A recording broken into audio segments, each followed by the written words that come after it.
Hello and welcome to the Small Business Briefing. I'm Brian Kelly, CEO of the Small Business Association of Michigan. Hi, good afternoon. I'm Sarah Miller, Vice President of Marketing and Strategic Communications. Thanks for tuning in today. Before we get to our full show, I want to welcome one of our new VIP members, ATN Services, Inc. They are providers of world-class services in project and program management for the automotive, industrial, construction, and heavy manufacturing sectors. So welcome to ATN Services and their team. All right, we do have a special guest, but we have a couple of stories we need to cover first, starting with the really rough day around the globe regarding the stock market. Brian, what's driving this? Yeah, this was basically it was touched off by a weaker than expected jobs report on Friday. So it was still a positive job report. It did not indicate the economy overall, or at least the jobs available, were contracting, but it was the second smallest gain in 3 years. And the gain was really centered around government supported jobs, or jobs that were connected very closely to government. So I think that it was the combination of those things. And by the way, it was just a few months ago when it was the lowest in 3 years. So you had two of the lowest that came within a relatively short period of time. And investors are kind of hard. Remember, investors are kind of hard to please because we've seen stock market drops happen in the past because jobs markets came in too strong, and there was concerns about inflation. And in this case, came in weak. And what happened was this morning, on the other side of the globe, the Nikon average dropped 12%, or actually ended up being about 13%. And so a huge, huge drop. The European markets were down 2 to 3%, and the U.S. markets down about 2 to 3%. So it was a weaker than expected jobs report, but then a couple other things too. There's easing wage growth that before, there's very robust wage growth. So job market coming down, wage growth easing, unemployment rate just ticking up a little bit month by month. Last few months has been ticking up, not huge dramatic swings, but just trending in a way that indicated more weakness. But then also May and June job numbers were both revised down as well. So July came in weaker, and May and June revised downward. All of these things together had contributed to this concern. The rest of the world looking at it saying, well, maybe the U.S. Economy is finally slowing down, and I think that makes it highly, highly likely that the Federal Reserve they're already going to do at least one rate reduction this year. Probably, I would say at this point, they'll do a couple. All right, Brian, how about you give a quick recap to the news that broke last week related to the adopt and amend decision. This decision came out last week, Wednesday. We did a special briefing on Thursday, but for those who missed it or need a little more clarification, can you give us a quick recap on that? All right, three big changes that came out of this decision. And but the first thing I want to say about these three big changes, none of them go into effect until February 21st of 2025. Okay, so you don't have to do anything right now. And there is a big effort to try to mitigate some of these impacts before February of next year. Okay, so that's just to keep in mind. It doesn't make sense for you to try to get ahead of or implement changes at the moment until we get a better lay of the land for whether or not law changes are possible in the meantime. Okay, the three big changes. Minimum wage will go up. There was a series of increases that would have happened in the past but didn't. That was part of this case. And so now they're going to catch that up, add inflation, be somewhere around 1225 to 1250. The Department of Labor, the Wage and Hour Division, is going to have to they're going to have to do the calculations and publish it. Supreme Court didn't say what the minimum wage will be. They gave essentially a formula to determine what it will be. Now the State Department will have to publish that. So it'll be around, let's say 1250 is what I would estimate.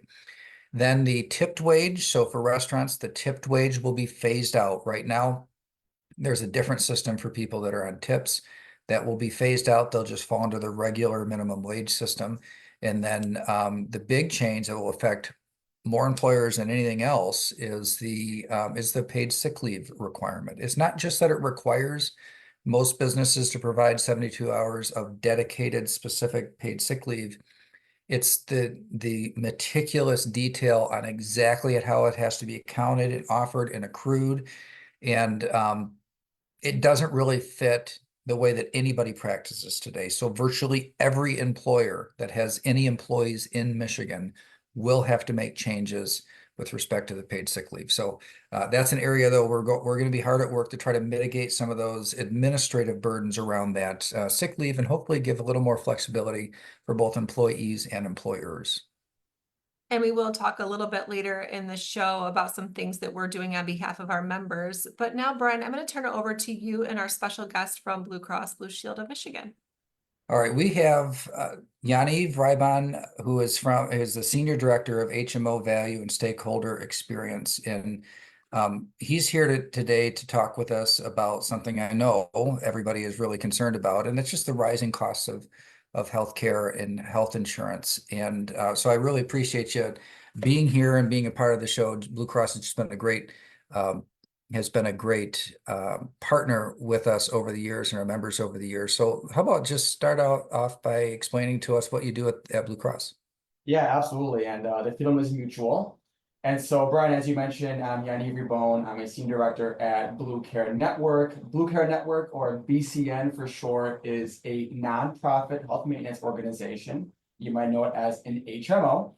And we are fully owned and a part of Blue Cross and Blue Shield of Michigan. I work out of our offices in downtown Detroit, but like my colleagues, I try to get around the state and see different parts. And I work specifically, as Brian mentioned, on really our product offerings, kind of our sales processes, and making sure that we offer a great customer experience. All right, so if you spend any time talking to a small business owner right now and over the course of the well, actually going back quite a ways, it's been kind of building over time. Sooner or later, the cost of healthcare is going to come up. Maybe just give a flavor for what the company's doing in order to try to help curb some of these costs. Yeah, absolutely. In times like these, we like to lean on our affordable HMO and point of service plan options here at Blue Care Network, again, a part of Blue Cross and Blue Shield of Michigan.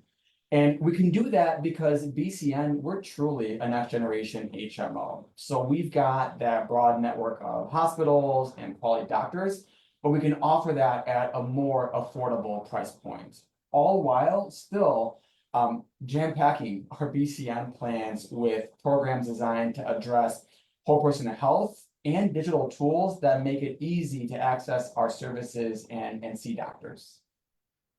So what should our association members, all the small businesses that belong to SBAM, what should be thinking about if they want to keep offering health plans, but are just strapped on costs? What are some of the top things that I'd be thinking about?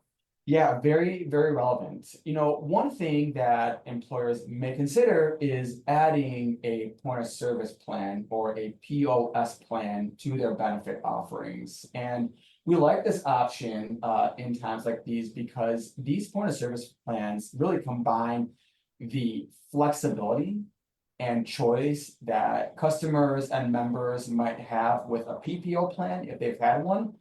But it puts all of that in kind of the price structure and the affordability of an HMO. And so in these plans, members enjoy the convenience of not needing any kind of referral and being able to see doctors in our broad network, but also going out of network if there's a specialist that they want to see that we just don't have in our network today. And so with that landscape, I just want to finish up a thought here, Brian. Thanks for the few seconds here. We suspect that these plans are going to be very popular in 2025. They're already very popular today. So we've expanded our options here really into kind of three families, if you will, again, with the key idea of helping to drive down the premiums and the price that small businesses in Michigan are going to pay. We offer our kind of straight point of service plans. They got your copay, deductible. We offer our point of service plans paired with a health savings account, right? An HSA. And also new for this year, another great way, maybe an intermediary step for an employer to step into these plans while still not putting more cost burden on their employees. We're offering a way to pair these point of service plans with a health reimbursement arrangement, probably better known as an HRA too. So I want to invite you, obviously the Small Business Association of Michigan offers Blue Cross plans for our employees. And I wanted to invite you to dispel some myths about the HMO. I mean, people think a certain way, like, well, I got to have a PPO. And if I switch to an HMO, it's somehow going to be less. It's going to be more restrictive. It's going to be it's going to be a different experience. So you talked about point of service and HMO a little bit there, but maybe what if anything would be sacrificed in moving to those HMOs? I was kind of surprised to find them really quite similar to PPOs. Yeah, they're a great option, and some of the ways that we can offer the lowest price point is we still encourage that primary care relationship.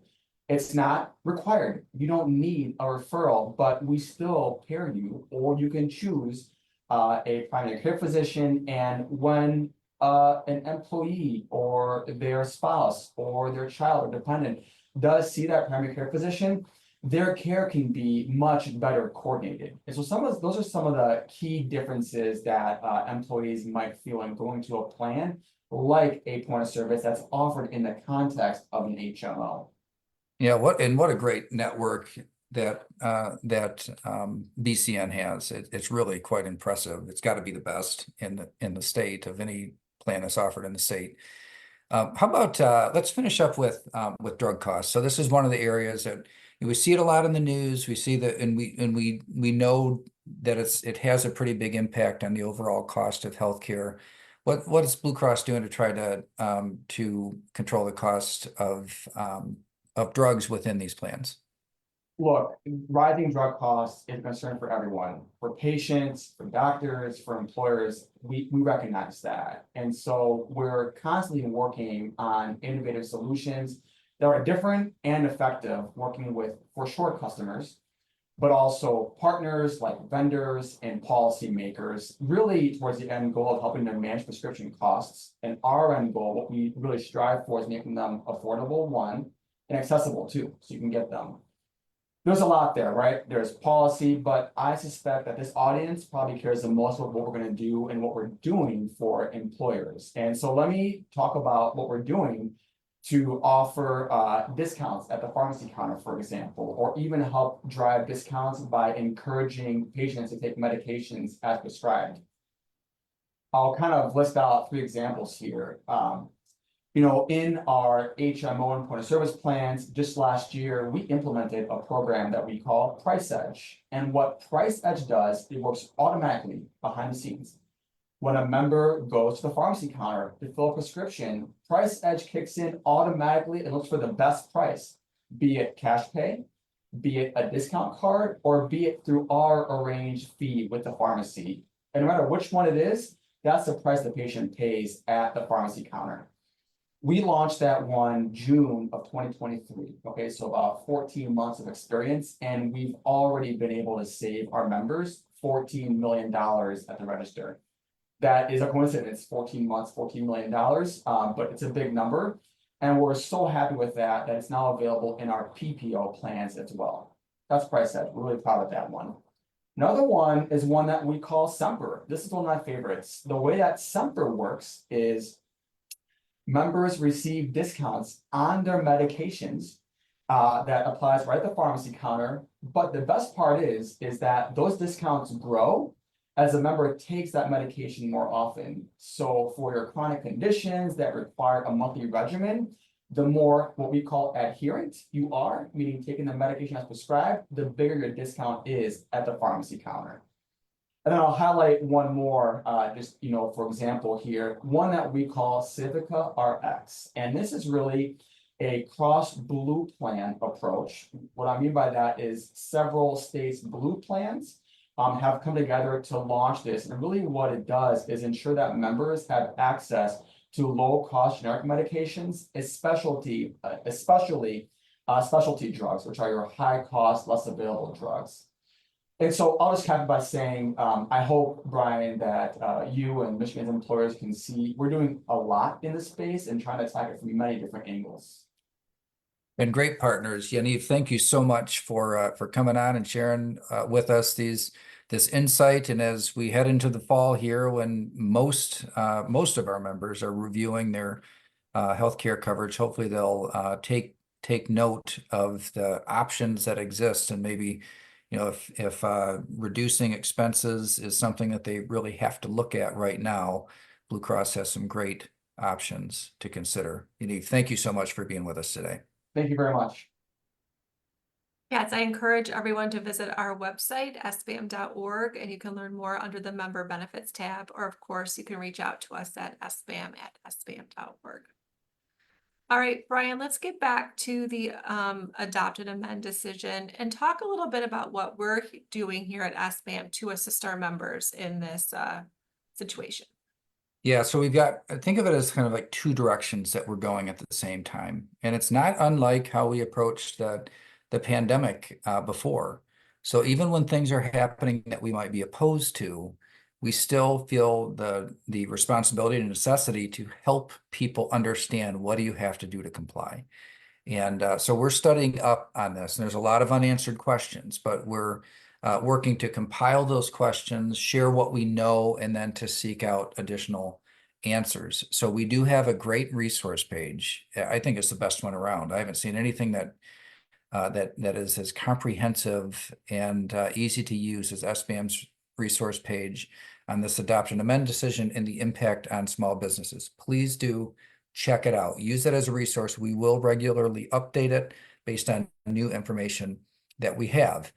Last week, we did a webinar where we went through and I gave a presentation, just the practical ramifications of this decision and how, depending on how it's interpreted, the impacts that it could have on business. So I would encourage you to check that out. And then also we have coming up a webinar with our friends at Warner Norcross and Judd, a great law firm that is going to help us get into the weeds and talk a little bit more about the impacts of this decision and what it really means. All right, so that's all on the help you comply side. And then there's advocacy. One of the things that we do, and we do really well, is we work with policymakers to bring forward the impacts that small businesses are sharing with us, speak that into the system so that changes can be considered. So we know that they're not just going to change everything back to how it was before this decision, but we do remain optimistic enough to make this a real priority, that changes are possible and changes before February. So we are really putting our back into this, and we're working on a couple of different fronts. In some cases, we need to change the law, and in other cases, we need to work with the department within the state of Michigan that will essentially be writing the rules, because there's a lot to be left open to interpretation in this in this law that is now in effect. It's something that is, could be implemented in a very stringent and strict way, or perhaps they could write into the administrative rules some flexibility. So all of these different levels we're working on, and we'll try to get some short-term wins, and then of course over the long term, with just our job is to try to make the environment better. We were able to prevent some of these changes from working their way through the legislative process over the past, but in this case, when the court does it, it's something that it's just more difficult to impact the way that the courts decide. I have three main issues with this. First is that I think a lot of workers are going to come out behind. They're going to lose flexibility. The way that their leave is taken is going to have to be segmented. They might, if they don't usually take a lot of sick time, they might have to get less vacation time because some has to be dedicated to sick time. And there's lots of changes that could harm employees, and also less flexibility in how they keep their hours because of the very precise nature of how the timing has to be kept.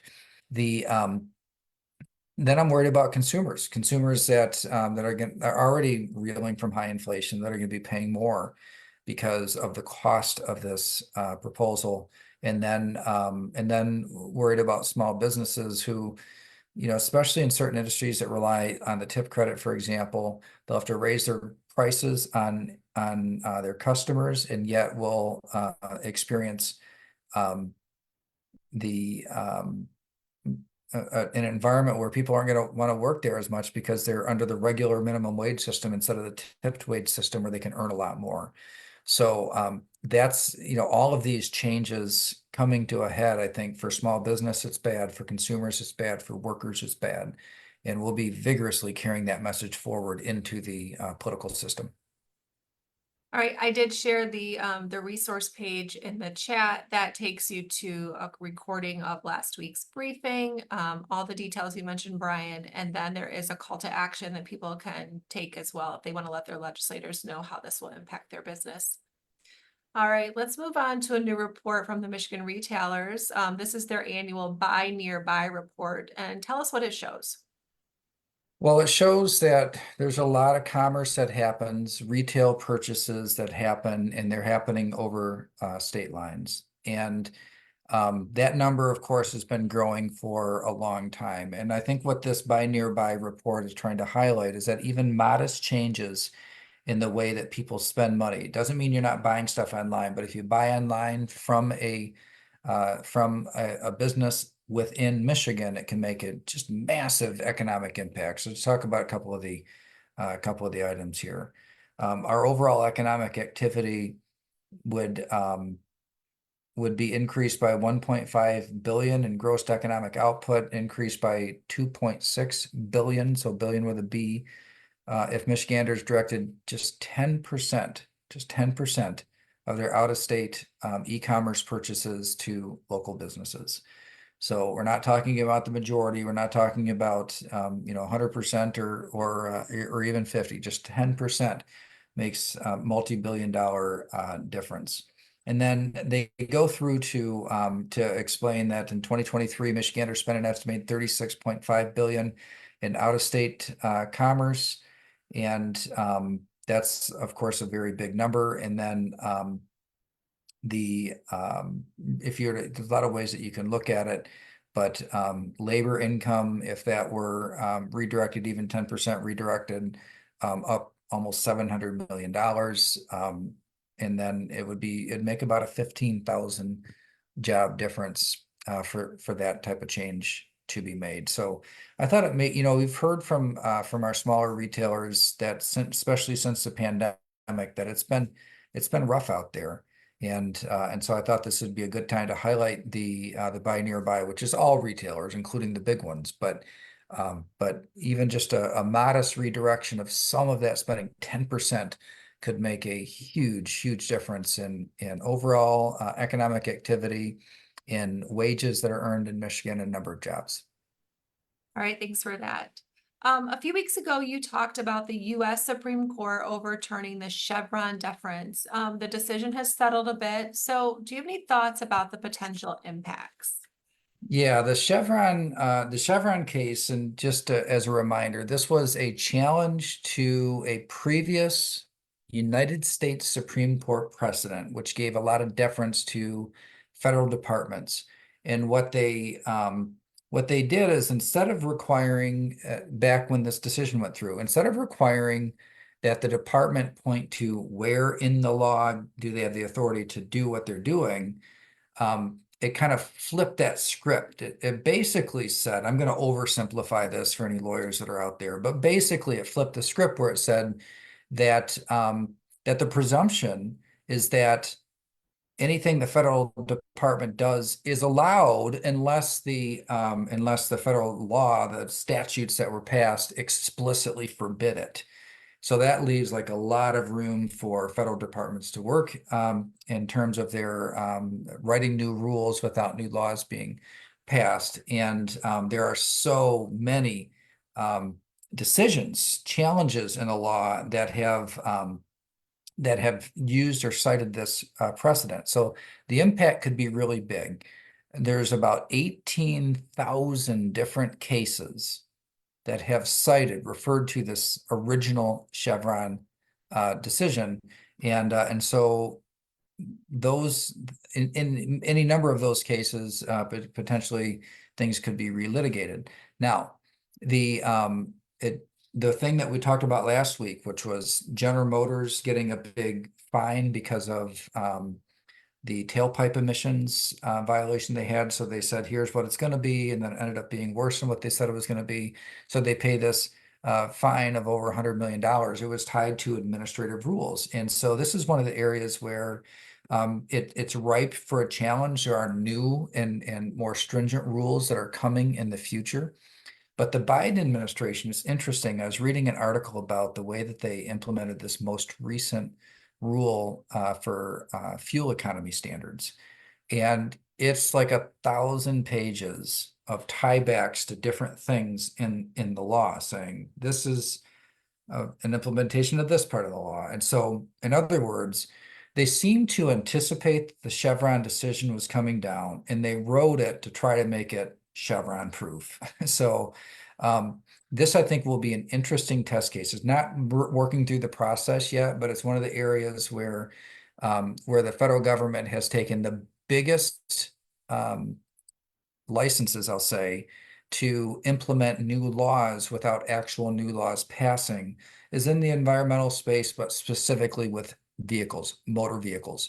So including some very contemporary ones that were just put into place this year, just a few months ago.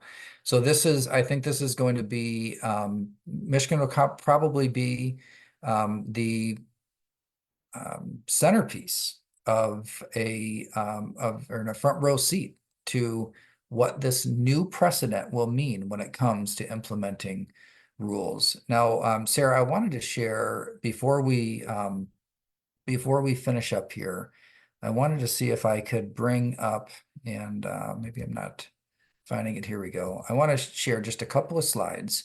And this, the first is minimum wage. So this is just a history of minimum wage. You'll see that it has been tied to inflation for a while now, so it's been kind of ramping up. But this projection is about what we think the Supreme Court decision will change it to. And you'll notice by 2028, probably somewhere around $15. And then here's that infamous jobs report. So remember when I said it was the second lowest in the last 3 years? But it's on the heels of the lowest in the last 3 years. So, these numbers can jump up and down, but having two that are closer and then revising these two more downward, all of a sudden, this looks like a downward trend. With the original May and June numbers, it didn't look like a downward trend. So, and when you look at this 114,000 jobs, a lot of them were government dependent jobs. And so the private sector looked at it like, wow, I mean, or investors looking at it saying, it really looks like things are starting to slow down. And then at the same time, while it hasn't been any kind of dramatic increase, unemployment is still low. With the labor force challenges, the fact that it's gone up at all is noteworthy, but it's kind of consistently ticked up now over time. And then, and just to get into politics here for a few minutes, you can tell by travel schedules, but especially by political ad spending, where the main battlegrounds are. Look at Pennsylvania. Boy, you can tell everybody is, everybody's all in for Pennsylvania. It's must win for both parties. And does that mean that Governor Shapiro will be the running mate of Harris? I guess we'll see. Governor of Pennsylvania. You'll see Michigan coming in at number 2 here. And I want to point out too, these numbers on the very edge are total spending. So down here, it looks like it might mean that that's the Republican spending. It's not. That's the total between the two. So you'll see that Harris spending a lot more than Trump in all of these other states, but they're pretty well neck and neck in Georgia. So, or I mean in Pennsylvania. So pretty interesting, just handful of stats for data money. It's early in the month. There's not a lot of data out, but I just wanted to show the context of that jobs report, especially so that people could see, it's not a dramatic decline, but when you put it together with those other things that I touched on in the beginning of the show, it's enough to where investors around the world are saying, wow, finally the US economy is starting to cool off. All right, well, thanks for adding some context there. And the political spending ad or slide did remind me to share that tomorrow's primary day here in Michigan. And so you can see all of our endorsed candidates on the website. Just go to the advocacy tab and you'll see the link to go to those endorsed candidate list. And so you can make some small business friendly choices tomorrow. That is all we have for you today. We'll be back here next Monday at 3 p.m. Have a great week. Thanks, everybody. See you next week.